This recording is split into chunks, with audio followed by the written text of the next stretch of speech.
Hello friends, welcome back to my YouTube channel. Friends, अगर कभी भी आपको एसी चेक करना है कि आपका एसी जो है वो ऑन नहीं हो रहा है, तो वहाँ पे उसको कैसे ठीक कर सकते हैं, कैसे उसको चेक कर सकते हैं। प्लस एक चीज़ और है कि एसी के बारे में आपको इसकी जो पीसीबी होती है इसके बारे में थोड़ी डिटेल दूंगा, जिससे कि बेसिक आप जो टेस्टिंग है वो कर पाएँ। ठीक है, तो इसी से रिलेटेड ये वीडियो है। अगर वीडियो पसंद है तो वीडियो को लाइक कर देना है।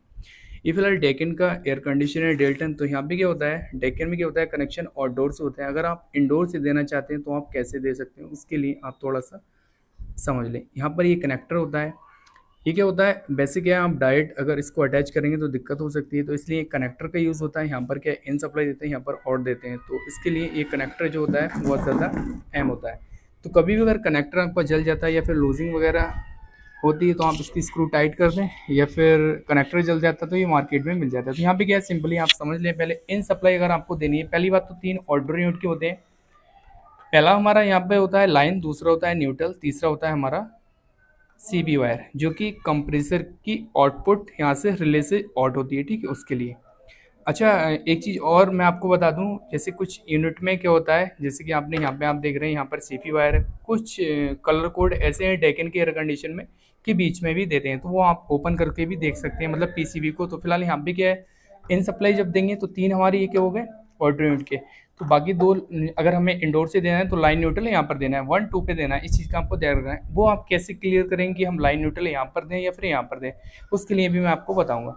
तो सबसे पहले तो यहाँ पे क्या है, आप पीसीबी की तरफ आ जाएं। यहाँ पर 2 सेंसर लगे होते हैं। एक हमारा रूम टेम्परेचर सेंसर होता है, जो कि इस डिस्प्ले में अंदर होता है, एक बहुत माइनर सा होता है। दूसरा हमारा कॉइल टेम्परेचर सेंसर होता है, वो ये। तो कॉइल टेम्परेचर जो सेंसर होता है वो कूलिंग को सेंस करता है। रूम टेम्परेचर सेंसर जो होता है रूम के टेम्परेचर को सेंस करता है। ठीक है, तो यहाँ पे क्या है, 3 वायर है ये चीज़।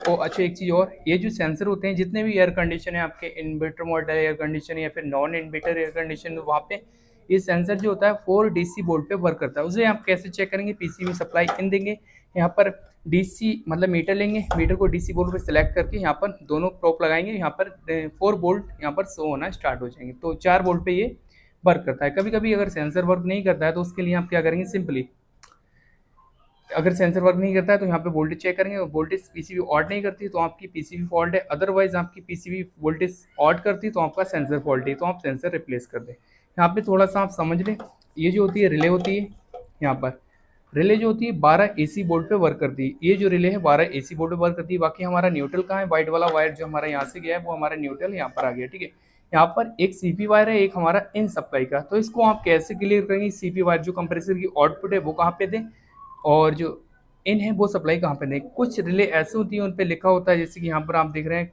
कंप्रेसर का लिखा है, यहाँ पर लाइन लिखा है, तो इससे आप क्लियर कर सकते हैं। तो इसके बारे में, ये चीज़ आप कैसे क्लियर करेंगे इसके बारे में आपको बताऊंगा।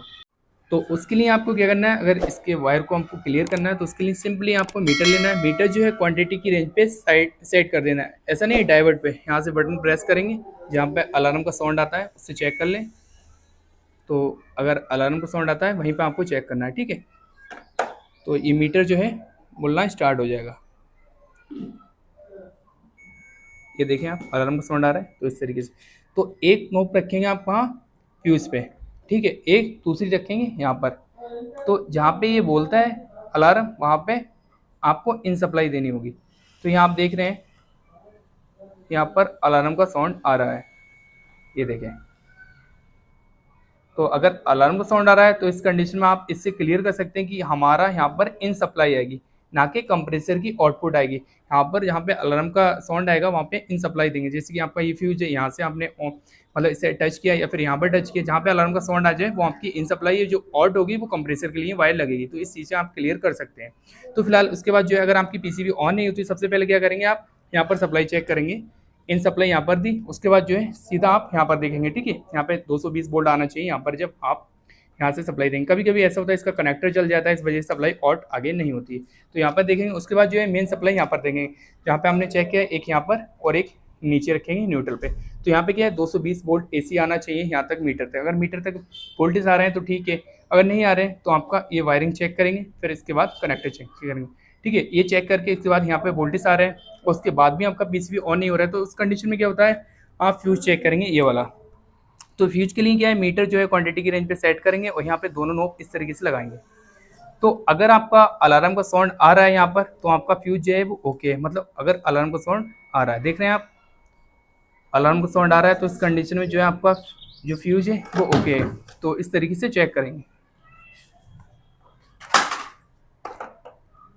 दोबारा मैं चेक करके दिखाता हूँ। तो इस तरीके से चेक कर लें, अलार्म का साउंड आ रहा है। तो अगर फ्यूज खराब होता है इस कंडीशन में, आपकी पीसीबी जो ऑन नहीं होती, तो आप इसको रिप्लेस कर देंगे। उसके बाद जो पीसीबी आपकी ऑन होना स्टार्ट हो जाएगी।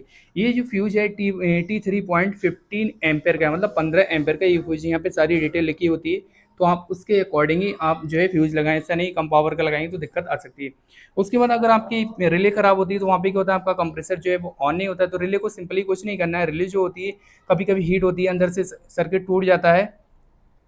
तो ये जो रिले होती है, अगर रिले शॉर्ट सर्किट हो जाता है, इस वजह से भी जो है कंप्रेसर को ऑन नहीं करती। तो रिले को क्या करेंगे, आप रिप्लेस कर देंगे। उसके बाद जो दिक्कत है दूर हो जाएगी। तो रिले टेस्टिंग करने का मैं तरीका बताऊंगा आपको। सिंपली कुछ नहीं करना है, दोनों नोब आपको यहाँ पे आपस में रखने हैं।